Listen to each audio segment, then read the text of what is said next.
Bonjour. Pouvons-nous aller aux eaux de Vincennes, s'il vous plaît?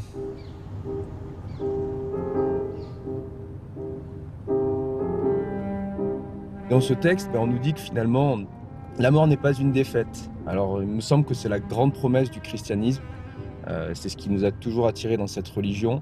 C'est la vie éternelle. Si elle est éternelle, finalement, elle était là aussi avant notre naissance. Elle est là pendant. Et je sais pas, il y a peut-être du surnaturel dans cela. C'est une autre dimension. C'est ce que certains appellent le royaume de Dieu. Ma vie se passe dans le domaine de l'économie et de l'investissement. L'économie, au sens étymologique du terme, c'est ekos nomos, c'est l'organisation de la maison. Et finalement, la Bible décrit la même chose. Elle décrit notre vie intérieure, mais notre vie intérieure, elle n'est pas décalée de notre vie sociale.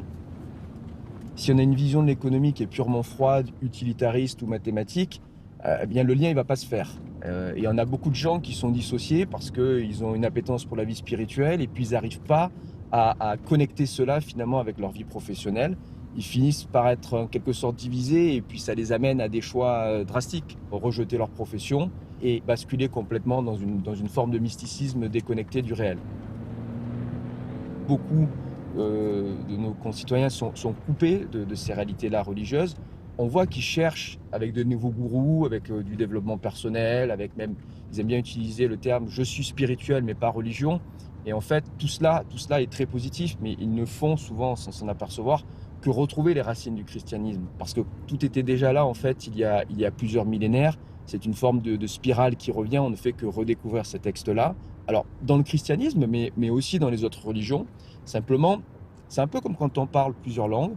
Moi, j'ai une activité, une vie qui se passe à la fois en français et en anglais depuis des années.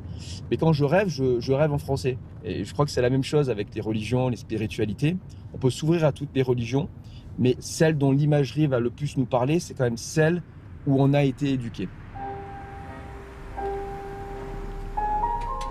Merci pour cette interview et bon dimanche. Au revoir.